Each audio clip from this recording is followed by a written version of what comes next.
Assalamualaikum warahmatullahi wabarakatuh. Perkenalkan, kami dari kelompok 5, kelas 2 KS4. Pada presentasi kali ini, kami akan mengulas dua paper, di mana yang pertama adalah penerapan graf kompatibel pada penentuan waktu tunggu total optimal di persimpangan Jalan Kota Semarang. Sekarang kita masuk ke latar belakang. Saat ini sering terjadi kemacetan lalu lintas di suatu kota atau tempat tertentu. Kemacetan tersebut timbul karena adanya konflik pergerakan yang datang dari tiap arah di persimpangan jalan. Nah, untuk mengurangi konflik tersebut, dilakukan pengendalian untuk mengoptimalkan persimpangan dengan menggunakan lampu lalu lintas. Dalam penelitian ini, peneliti membuat konsep sistem pengatur lampu lalu lintas sinkron adaptif, tepatnya di persimpangan Jalan Simpang 3 Jalan Majapahit Supriyadi Kota Semarang dan persimpangan Jalan Simpang 4 Jalan Kaligarang Kelut Raya Bendungan Kota Semarang. Dalam kasus tersebut, penerapan matematika diskrit tentang graf sangat penting dilakukan. Graf kompatibel digunakan secara luas dalam memecahkan masalah yang melibatkan pengaturan data dalam urutan tertentu. Oleh karena itu, penerapan matematika diskrit yaitu graf menjadi landasan teori yang menarik untuk dikerjakan dalam kasus ini. Teori graf ini merupakan cabang matematika diskrit yang sudah ada sejak ratusan tahun silam. Nah, awalnya teori graf ini dianggap kurang signifikan karena hanya dapat memecahkan permasalahan tentang teka-teki puzzle. Namun seiring perkembangannya zaman, teori graf ini juga berkembang cukup pesat di beberapa puluh tahun terakhir ini. Sehingga dengan teori ini dapat memecahkan masalah sehari-hari seperti yang akan kita bahas dalam penelitian ini. Dari uraian latar belakang tersebut, rumusan masalah yang terbentuk yaitu bagaimana bentuk graf kompatibel dari hasil pemodelan arus lalu lintas di persimpangan jalan, bagaimana hasil perhitungan waktu tunggu optimal dengan menggunakan graf kompatibel tersebut, dan bagaimana perhitungan hasil waktu tunggu total optimal berdasarkan graf kompatibel dengan pengaturan yang sudah diterapkan. Adapun tujuan dari penelitian ini yaitu mengetahui bentuk graf kompatibel dari hasil pemodelan arus lalu lintas di persimpangan jalan, mengetahui waktu tunggu total optimal dengan menggunakan graf kompatibel, dan mengetahui hasil waktu tunggu total optimal berdasarkan graf kompatibel dengan pengaturan yang sudah diterapkan. Untuk selanjutnya akan dijelaskan oleh rekan kami. Baik, selanjutnya metode penelitian. Berdasarkan studi pustaka yang telah dilakukan oleh peneliti, ada materi menarik terkait bidang matematika diskrit yang pernah disinggung semasa perkuliahannya namun jarang diangkat dalam bentuk tulisan, yaitu materi graf, sehingga penulis memutuskan untuk membahas materi ini di penelitiannya. Di sini objek penelitiannya adalah waktu tunggu optimal Simpang 4 Jalan Kaligarang Kelut Raya dan Simpang 3 Jalan Majapahit Supriyadi yang keduanya terletak di Kota Semarang. Objek penelitian yang dilakukan adalah menghitung waktu tunggu pada lampu lalu lintas. Ini pengumpulan data yang diambil adalah data primer, yaitu data yang diperoleh dari hasil pencatatan langsung di lapangan, yang berupa waktu tunggu total pada lampu lalu lintas di kedua simpangan tersebut. Selanjutnya adalah teknik pengumpulan data. Pengumpulan data di penelitian ini adalah dengan menggunakan teknik observasi, yaitu pengamatan langsung di lapangan, dengan objek populasinya adalah jumlah kendaraan dan jumlah jalur di kedua simpangan. Nah, setelah data terkumpul, data tersebut diolah dengan cara yang pertama menggambarkan graf kompatibel, yang kedua membuat subgraf lengkap terbesar, yang ketiga menentukan waktu siklus setiap arus lalu lintas berdasarkan banyaknya subgraf lengkap, dan yang keempat menentukan waktu tunggu total. Nah, selanjutnya adalah tahap pengambilan data. Langkah dalam pengambilan data yang pertama menentukan lokasi penelitian, yang kedua menggambar persimpangan untuk diubah ke bentuk graf kompatibel atau dibuat subgraf lengkap terbesar, yang ketiga adalah melakukan pencarian terhadap beberapa arah yang memenuhi syarat kompatibel. Di sini ada asumsi yang digunakan dalam penelitian. Yang pertama adalah waktu pengambilan data dilakukan selama 3 hari dengan jeda waktu yang berbeda, yaitu pagi 6.30 hingga 7.30 WIB dengan asumsi banyak pekerja yang berangkat kerja dan anak sekolah yang berangkat sekolah. Siang, banyak anak yang pulang sekolah dan pekerja yang sedang istirahat, serta masyarakat yang melakukan aktivitas lain. Dan sore hari, banyak pegawai yang pulang. Yang kedua adalah data yang diamati pada tiap ruas jalan dari dua arah, hanya kendaraan bermotor dan roda 4, sehingga pejalan kaki maupun penyeberang jalan diabaikan. Dan arus lalu lintas yang diamati yaitu belok kiri mengikuti lampu dan belok kiri tidak mengikuti lampu. Selanjutnya adalah gambar sistem arus lalu lintas. Pada gambar 4.3, di sini sudah terdapat gambar Simpang 4 Jalan Kaligarang Kelut Raya Bendungan. Pada gambar 4.2 terdapat Jalan Simpang 3, Jalan Majapahit Supriyadi, yang keduanya terletak di Kota Semarang. Dan pada pengambilan data, baik pagi, siang, maupun sore, menghasilkan waktu yang sama, yaitu dapat dilihat pada tabel 4.1 dan 4.2. Selanjutnya akan dijelaskan oleh rekan kami. Baik, di sini saya akan melanjutkan bagian dari hasil pembahasan, yaitu pemodelan graf kompatibel pada kedua persimpangan. Diawali dengan penggambaran bentuk persimpangannya, serta arus yang terjadi pada persimpangan tersebut. Kemudian mencari subgraf lengkap terbesarnya. Kita harus mengetahui bahwa konsep subgraf lengkap itu adalah himpunan bagian dari graf sederhana yang setiap simbolnya memiliki sisi ke semua simbol lainnya. Next. Lokasi yang pertama yaitu Simpang 3, Jalan Majapahit Supriyadi. Berikut ada foto lokasinya. Pada lokasi ini hanya menggunakan satu asumsi, yaitu asumsi pengaturan lampu lalu lintas pada lokasi ini itu sesuai dengan kondisi di lapangan. Kita sebelumnya sudah mengetahui konsep graf kompatibel, yaitu ketika sepasang atau lebih titik-titik yang menunjukkan objek-objek yang akan diatur dan sisi-sisinya menunjukkan pasangan objek yang kompatibel atau sesuai. Maksud dari sesuai di sini, jika kita ilustrasikan pada gambar arus lalu lintas di atas, arus lalu lintas tersebut dapat disebut kompatibel jika kedua arus tidak akan menghasilkan kecelakaan atau tumbang tindih. Contoh arus A dan B adalah kompatibel, sedangkan arus B dengan D, E, F itu tidak kompatibel. Next. Kemudian ada bentuk graf kompatibel pada Simpang 3 Jalan Majapahit Supriyadi, di mana arus A itu yang memiliki sisi pada semua titik dan arus E juga. Karena pada kenyataannya arus A itu tidak mengikuti lampu, dia tetap jalan lurus terus ketika lampu merah. Begitu juga dengan E. Maka bentuk subgraf lengkapnya diperoleh 3 titik subgraf lengkap, yaitu subgraf lengkap yang pertama terdiri dari 4 titik, kemudian yang kedua dan ketiga terdiri dari 1 titik, sehingga diperoleh 9 titik A, B, C, E, D, dan F. Di mana salah satu penyelesaiannya yaitu membiarkan setiap arus berjalan selama 60 dibagi banyak subgraf, yaitu 3 sama dengan 20 detik. Berdasarkan periode 60 detik, 8 kali 20, 6 kali 20 detik, yaitu 120 detik. Next. Berikut ada tampilan program simulasi traffic light pertigaan Jalan Majapahit Supriyadi. Ini menggunakan Visual Basic, namun kita tidak membahasnya karena kita fokus pada materi matematika di street, di mana waktu atau durasi lamanya lampu hijau pada gambar di samping itu selama 80 detik. Ketika dari arah Supriyadi lampu hijau, maka arah Simpang 5 belok kiri itu tetap jalan, dan arah dari Supriyadi belok kiri itu tetap jalan, dan juga arah dari Pedunungan itu tetap jalan, sehingga keempat arus itu akan berjalan selama 80 detik, yaitu pada arus A, D, C, E. Kemudian lokasi yang kedua yaitu Simpang 4 Jalan Kaligaran Telur Raya Bendungan. Jadi ada foto lokasinya. Di lokasi ini terdapat 3 asumsi, yaitu asumsi pertama, belok kiri tidak mengikuti lampu. Contohnya yaitu arus B dan C itu saling kompatibel dan tidak akan terjadi kecelakaan. Sedangkan arus B dengan E, F, I, K, dan L itu tidak kompatibel. Next.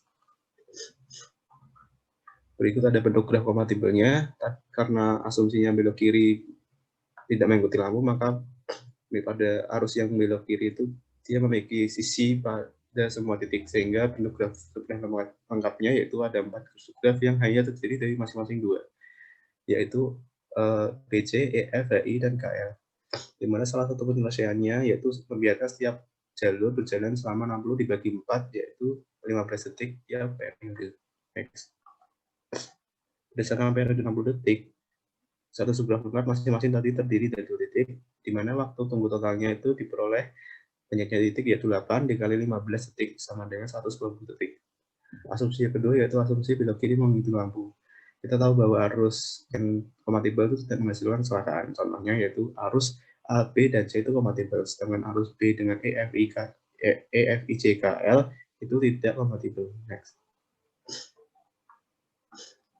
Kita bentuk subgraf lengkapnya yaitu ada 4 subgraf lengkap yang terdiri dari masing-masing 3 titik. Karena mengikuti lampu, maka harus titik A, D, G, dan C itu disertakan. Sehingga salah satu penyelesaiannya yaitu membiarkan setiap arus jalan itu harus berjalan selama 60 dibagi banyaknya subgraf, yaitu 4, 60 bagi 4 sama dengan 15 detik tiap periode. Berdasarkan periode 60 detik, karena dalam satu subgraf lengkap terdiri dari 3, 2, dan masing-masing 3 titik, maka waktu tunggu totalnya itu banyaknya titik, yaitu 12 dikali 15 detik sama dengan 180 detik. Next. Kemudian asumsi yang ketiga yaitu asumsi titik D berhenti jika titik A jalan. Nah, kita tahu bahwa arus kompatibel itu tidak menghasilkan kecelakaan. Contohnya itu pada saat titik D berhenti dan titik A jalan, maka titik D akan mengikuti lampu hingga menunggu saat jalan bersama-sama dengan arus lain selain titik D. sehingga titik D dan H itu tidak lagi kompatibel. Bentuk subgraf lengkapnya seperti pada gambar, terdapat 5 subgraf yang terdiri dari 3 titik, 2 titik, dan 1 titik. Next. Yaitu A, B, C, D, E, F, G, H, I, dan Z, F. Salah satu penyelesaiannya yaitu membiarkan setiap arus berjalan selama namun dibagi banyak subgraf, yaitu 5 sama dengan 12 detik tiap periode. Berdasarkan periode 60 detik, di mana totalnya itu ada 12 detik, maka waktu tunggu totalnya itu 12 kali 12 detik, yaitu 144 detik. Next. Berdasarkan 3 asumsi tersebut, hasil yang paling optimal yaitu pada asumsi belok kiri tidak mengikuti lampu dengan hasil perhitungan waktu tunggu totalnya selama 120 detik. Untuk melihat hasilnya, berikut tampilan program simulasi traffic light pada simpang 4 dan Kaligarang Garut Raya Bendungan. Di mana ketika dari arah Pamular C atau wilayah A itu lampunya menyala hijau, maka dari arah yang lain akan berhenti juga. Kecuali belok kiri dari arah Garut Raya titik D dan arah Karyadi titik G. Namun untuk belok kiri dari arah Bendungan yang merah itu yang atas, yaitu titik C, akan tetap berhenti karena mengantisipasi kemacetan dari arah Pamular C yang padat. Next. Presentasi selanjutnya akan dijelaskan oleh rekan kami. Selanjutnya, kesimpulan. Hasil dari penelitian tersebut adalah penghitungan waktu tunggu total optimal berdasarkan graf kompatibilitas lebih optimal atau minimal dibandingkan waktu tunggu total yang sudah diterapkan di setiap persimpangan yang diteliti. Next. Saran kami untuk penelitian selanjutnya dapat dilakukan penyempurnaan model graf dengan menambahkan asumsi-asumsi dan variabel-variabel lain seperti jumlah kendaraan, pejalan kaki, dan lebar jalan, sehingga dapat diperoleh model yang lebih mendekati situasi yang sebenarnya. Selanjutnya, kami akan mempresentasikan paper yang kedua, dilanjutkan oleh rekan kami, Dwi. Dipersilakan. Paper yang selanjutnya yaitu kami akan mengulas tentang penerapan teori bilangan untuk menentukan kongruensi pada lampu lalu lintas. Pada dasarnya, banyak masalah yang terjadi pada masyarakat, terutama masalah lalu lintas. Nah, masyarakat bingung saat di persimpangan karena waktu tunggu lampu merah di tiap sisi persimpangan jalan itu tidak sama. Ada jalur yang memiliki waktu tunggu lampu merahnya lama, sementara ada jalur lain yang lebih cepat. Masyarakat berpikir jika pembagian hitungan waktu tunggu lampu merah itu tidak adil. Sementara, hitungan waktu tunggu pada lalu lintas sudah dirumuskan sedemikian rupa untuk mencegah kemacetan pada persimpangan jalan. Dan di sini yang perlu kita amati yaitu kepadatan jalan pada tiap sisi itu berbeda. Oleh karena itu, penerapan matematika diskrit yaitu teori bilangan menarik untuk digunakan dalam penelitian ini. Teori bilangan sendiri pada matematika diskrit itu memiliki sifat pembagian yang difokuskan, salah satunya adalah aritmatika modulo. Salah satu algoritma penting yang dimiliki teori bilangan dan berhubungan dengan sifat pembagian ini yaitu algoritma Euclidean. Dengan algoritma Euclidean ini yang diterapkan ke kongruensi dapat dijadikan perhitungan untuk memecahkan suatu masalah yang ada. Next slide. Dari uraian latar belakang tersebut timbul masalah atau yang dirumuskan dalam rumusan masalah yaitu apakah lalu lintas yang saling kongruen itu penting berdasarkan implementasi teori bilangan dengan algoritma Euclidean? Adapun tujuan dari penelitian ini adalah untuk membuktikan bahwa kongruensi pada lampu lalu lintas itu penting, karena setiap pengguna jalan memiliki hak yang sama. Jadi, perhitungan untuk lampu lalu lintas harus dilakukan secara adil, tetapi tidak sama rata, karena kepadatan jalan pada setiap jalan itu berbeda. Untuk selanjutnya akan dijelaskan oleh rekan kami. Selanjutnya, metode penelitian dalam penelitian ini menggunakan metode eksperimen. Penelitian eksperimen merupakan penelitian yang sistematis, logis, dan teliti di dalam melakukan kontrol terhadap kondisi. Data yang digunakan adalah data primer, yaitu data yang berasal dari pengamatan dan pencatatan langsung dari tempat penelitian. Yang diteliti yaitu lampu lalu lintas pada persimpangan 4 Angkatan Udara Janti, Kota Yogyakarta. Bagian yang diamati adalah waktu tunggu lampu lalu lintas di setiap jalur pada persimpangan tersebut. Dan waktu penelitian dilakukan pada tanggal 3 November 2018 pukul 9 WIB. Dalam penggunaan metode kongruensi, pengambilan data dari contoh lampu lalu lintas merupakan hal yang penting. Lampu lalu lintas dijalankan menggunakan mesin atau listrik. Pada dasarnya, ada dua jenis sinyal pada lampu lalu lintas yang dapat digunakan, antara lain sinyal waktu tetap, atau pengaturan lampu lalu lintas yang sudah ditetapkan sejak awal, jadi tidak bisa berganti-ganti secara otomatis. Yang kedua adalah sinyal yang diaktifkan oleh kendaraan. Nah, yang ini bisa berganti secara otomatis tergantung jumlah kendaraannya. Pada penelitian ini, sinyal yang digunakan adalah dengan sinyal waktu tetap. Dengan begitu, tidak ada perubahan dalam pengambilan data saat pengamatan dan pencatatan langsung. Selanjutnya akan dijelaskan oleh rekan kami. Dari pengamatan yang sudah dilakukan di Simpang 4 lalu lintas Angkatan Udara Janti, Yogyakarta, didapatkan 3 data waktu tunggu lampu lalu lintas seperti pada tabel 1 berikut ini. Data di atas adalah lamanya waktu lampu lalu lintas menyala yang diperoleh dari pengamatan. Perhitungan yang digunakan memadukan rumus antara teorema Euklidean dengan kongruensi dengan rumus M sama dengan N dikali Q ditambah R, di mana setiap perbandingan variabel N dan R harus sama dengan data yang dibandingkan dan intervalnya 0 kurang dari sama dengan R kurang dari N. Berikut ini adalah ilustrasi dari Simpang 4 lampu lalu lintas. Variabel N-nya bernilai 4 karena jumlah persimpangannya ada 4. Selanjutnya, setiap jalur akan dihitung dan dibandingkan. Jika variabel N dan R-nya bernilai sama, maka akan kongruen. Berikut ini merupakan tabel dari hasil perhitungan antar jalur, di mana pada tabel ini nilai yang digunakan untuk perhitungan yaitu lamanya waktu lampu merah menyala dan diperoleh residu yang sama. Jadi untuk kasus lampu Simpang 4 lampu lalu lintas Angkatan Udara Janti pada timur JEC mendapatkan hasil ya untuk kongruen. Dari ilustrasi lampu lalu lintas tersebut dapat dikatakan variabel N-nya bernilai 3 karena jumlah lampunya ada 3. Lalu setiap waktu tunggu lampunya akan dihitung dan dibandingkan ke setiap lampu di satu jalur.